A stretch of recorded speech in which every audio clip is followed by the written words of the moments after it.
சுவாமிக்கே கற்பூர தீபம் சுவாமிக்கே ஐயப்பன்மார்களும் கூறிக்கொண்டு ஐயனை நாடி சென்றிடுவார் சபரிமலைக்கு சென்றிடுவார் சுவாமியே ஐயப்போ ஐயப்போ சுவாமியே.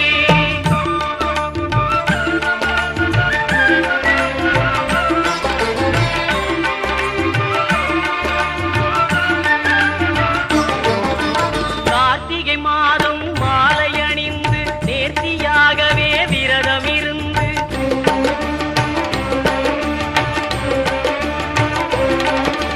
பார்த்த சாரதியின் மைந்தனே உன்னை பார்க்கவே